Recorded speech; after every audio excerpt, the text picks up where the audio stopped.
Hello, students of United States History 1865 to the present. Professor Berninger talking to you today, as I'm sure some of you recognize, from the village of Chatham, New York, which is here because of railroads, and that is our topic of the day. So we're looking at the beautiful historic clock tower here in Chatham.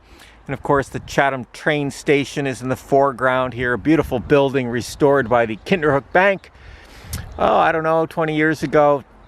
And now it is home of Community Bank. And if you're ever in Chatham and they're open, you should go in and take a look. It's a beautiful, beautiful restoration. And they usually have coffee and cookies out. So this is where I am. I'm up here in Chatham, New York to talk railroads with everyone. And just to settle in, because boy, there's a lot to talk about, I'm going to have a seat here.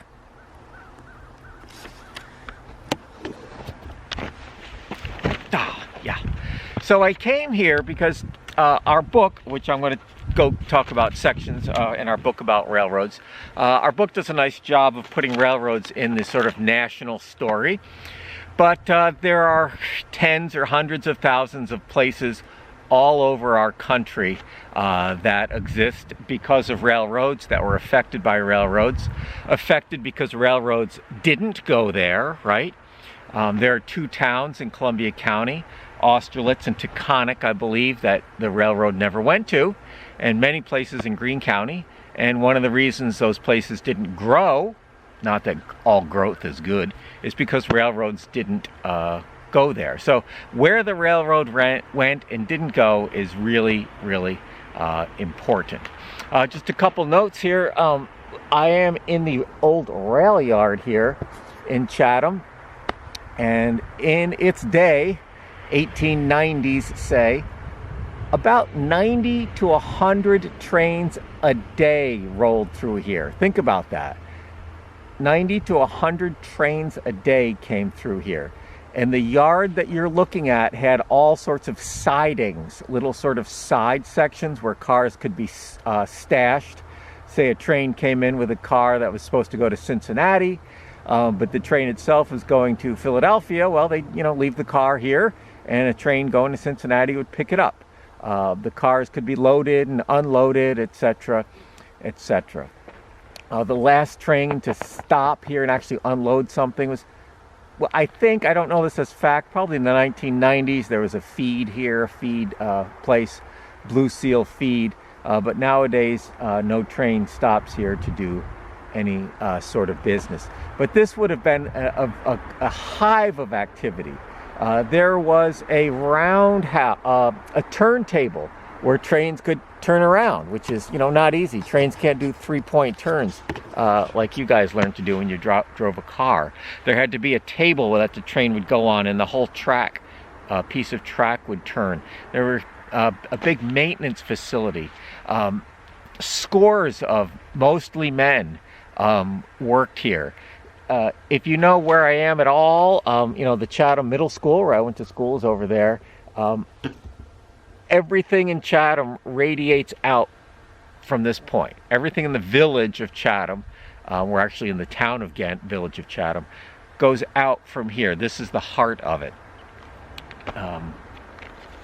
And there were two-story towers at each end of this yard where men would be, and they would pull these huge levers so the sidings would move a little bit, or the tracks, one set of tracks would move a little bit so the car could go down there, or a train needed to go this way and not that way. And so tower operators, people working in the station, just a very, very, very busy place.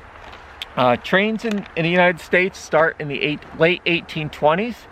One of the earliest trains in North America came right through here in 1838. Very, very early for a train in the United States. And that connected Hudson, the port of Hudson, to Berkshire County. I think there's a quarry there or something.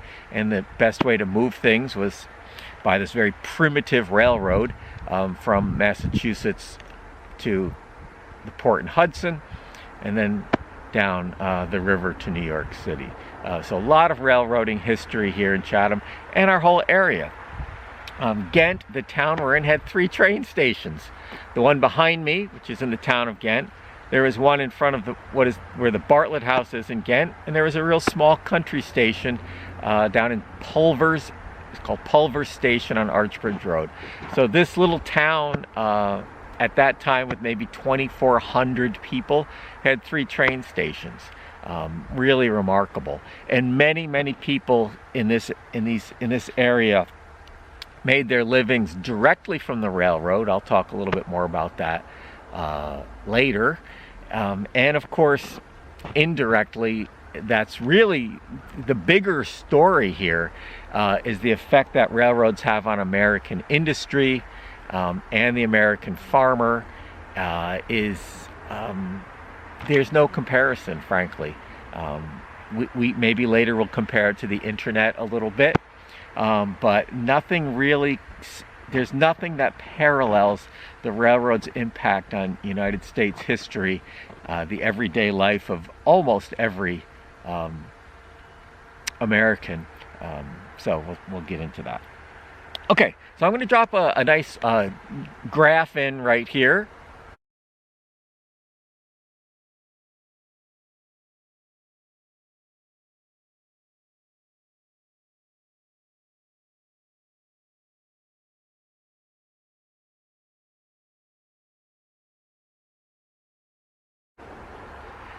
And you saw that the curve there, it's pretty much 0 in 1825, 0 miles of road.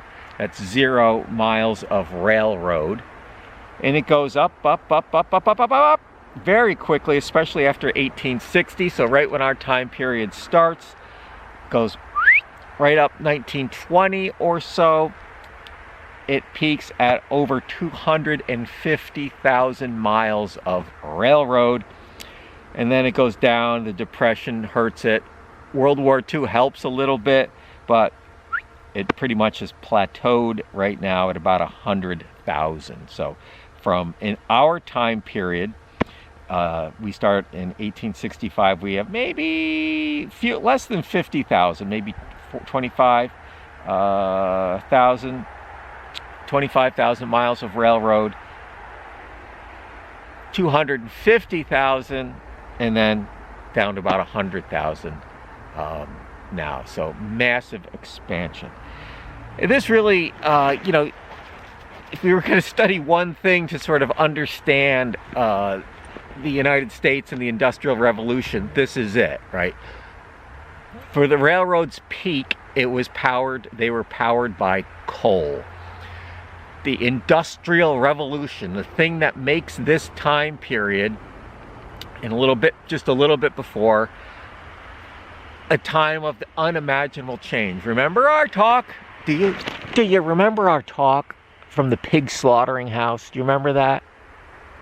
When I talked about how crazy the amount of change that took place in our time period. And it's all a result of human beings figuring out how to dig stuff up and burn it, right? In this case, coal, and then later oil, which we burn, of course, in our cars and all sorts of things. So coal and fossil fuel powers the railroads. So this epitomizes the United States. If we were going to study one thing, this would be it. The context that it comes up in our textbook is in capital, money, and labor. People doing stuff, right? Capital, money, and labor. And it really marks, America before Industrial Revolution, America before railroads was very agricultural. And if you live on a farm, you and your spouse and kids and maybe your parents, grandparents, you're somewhat connected to the rest of the world with some things, but for the most part, you're on your farm, somewhat self-sufficient. You have a couple cows for milk, some chickens for eggs, and you grow crops to feed them. You go in town to the store, might buy something from a faraway place. You probably are doing deals with your neighbor. Maybe there's a local person who makes shoes, but it's a very local economy. And you don't have a lot, but it has its advantages. You had close relationships with the people in your town. Well, the railroad takes a huge amount of money to build, of course. You have to, it's an incredible undertaking. So many people put in their money, buy stock, investors, big money from Europe flows in because America is a big place. There's a lot of money to be made. And of course, the government is a very, talk about business being in bed with the government. The federal government, state governments, really the federal government was subsidizing, and of course that's taxpayers, government policy, to build the railroad. So there's our first point. It took a huge amount of capital, a huge amount of money, investment, a network of bankers, financiers to arrange all of that, lawyers. So we're talking this sort of big abstract business, people working in major cities to have an impact on little places, right? If you ever talk to anybody who used to work or does work in railroads, really used to, they all love railroading. They love the road. They love trains. I know some people, they call themselves railroad nuts. They're crazy about railroad history. They all hate the railroad company. Their conversations are peppered with insults about the people who run the railroads, but they love the railroads themselves. So first thing, capital and labor. It took a system of big investors putting money in. Now that means the person who owns the railroad, the people who own it are in some city. The people maintaining the rails out here in Chatham, New York, they're not connected to those people at all. So those people in the city are only connected through finance. They don't care about the people here. They want them to earn as little as possible. They don't care about their safety. They just are looking at numbers, the classic bean counters. This is capital, right? This is capital. This is the same thing that we have Apple, right? Based in Cupertino, California. A lot of executives there, they're celebrities, right? I can't remember the guy's name was in charge of Apple now. I can picture him.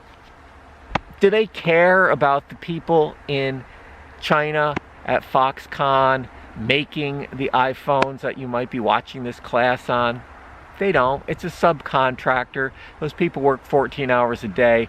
So when you distance the money and the bosses and the decision makers from the laborer, that's when problems start, and the unsafe conditions and being paid poorly. And the railroads, because of that, they form unions. And the first big strike, the first big labor strife in America took place naturally with the first big industry in America, and that was railroads. And we'll pick up there in part 2. This is so exciting to be outside. I love it. I'll see you in part 2.